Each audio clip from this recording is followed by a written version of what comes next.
welcome again to Amputee Outdoors. I have discovered a mature hammocking campout. This is what a hammock created by a mature hammocker looks like. You can see there's a great deal of differences, and I may even, yes, there is an actual mature hammocker in the hammock right now. We'll see if perhaps he will communicate with us. Just hold on. Excuse me. Can I ask you a few questions? Sure. Thank you. What can I do for you? Well, I'm curious about your hammock setup. Now, this is which brand is this? This. We're gonna ruin it now. The Hennessy? Hennessy, correct. Hennessy, it's a standard side zip. They make a couple different versions, thick outdoor versions. They make one with a Velcro middle, but this is simple side zip. And it comes with a bug netting included? It is. It's one of the things I liked about it because it's nicely set up. You've got a bug netting so you keep the bugs off.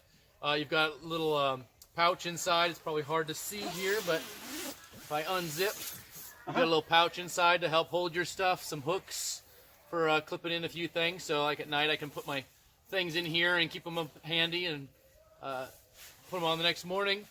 It's got a couple hooks on the inside, so there's some pads you can put in here to help keep it nice and warm in here, although I've come up with a slightly different solution. But and it comes with a rain tarp, rainfly as well, so it's all set. Now, you'll notice one of the differences between the juvenile and mature.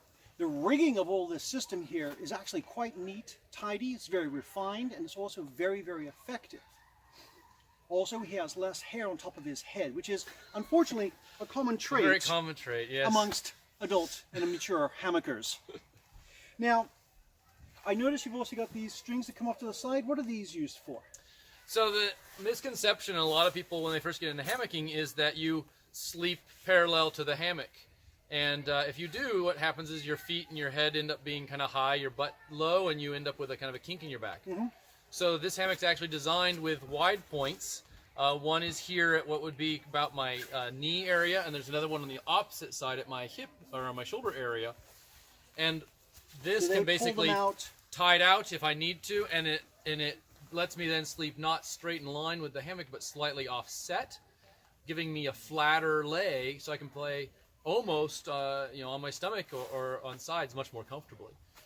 And so that's what that is simply to take that out. And this situation, because people are walking through here, it's not pulled out right at the moment. It's not really required to do that, but it makes it a little bit easier and a little roomier inside. Right. Now, I also noticed with the Hennessy hammocks, they don't have the straps, they don't have the carabiners, they don't have the little pulley systems, the ratchets, the rings to buckle it down. They just have lashing. Now, is that your preferred method? It is my preferred method so far.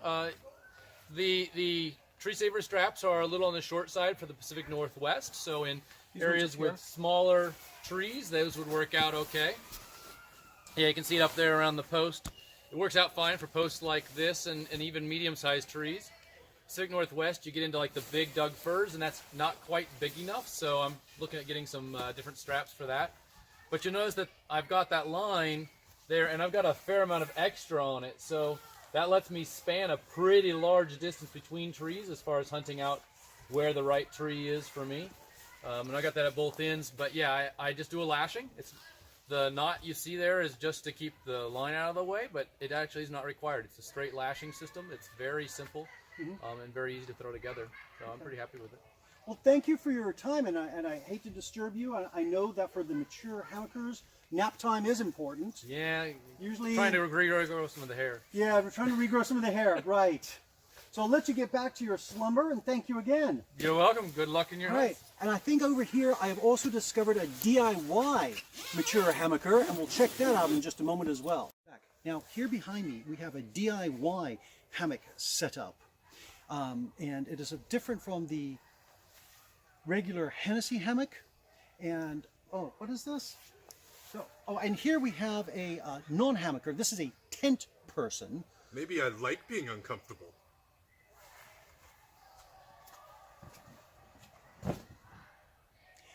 We can ignore him. Anyway, let's talk about the hammock, the DIY hammock.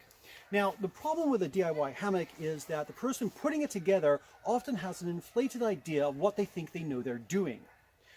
Often they'll have to start something, tear it apart, start something else, tear it apart, start something else, tear it apart, and redo the whole thing all over again.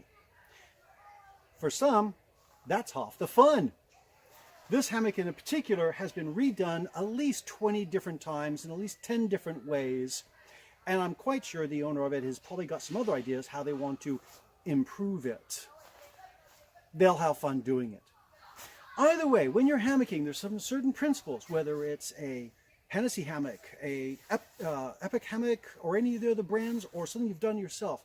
The main thing you've got to keep in mind is that you're basically building a suspension bridge between two things that you're putting your butt on the line for. Literally, your butt. Also your spine and other parts of your body that you don't want impacting with the ground at high velocities. You want to make sure that what you've got is substantial, sturdy, strong, reliable, and that you've tested it with somebody other than yourself. Usually, though, you have to use yourself, so just be really careful, all right?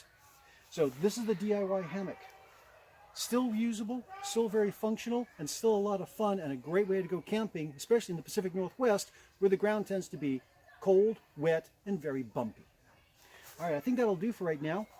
I hope to see you out on the trails. I hope you'll subscribe, give me a like, and if you have questions or comments, put them down there in the comments. And in the show more section of the description, I'll include a few links to some of the things that you've seen here today, like the Hennessy and a few other things. Thanks much.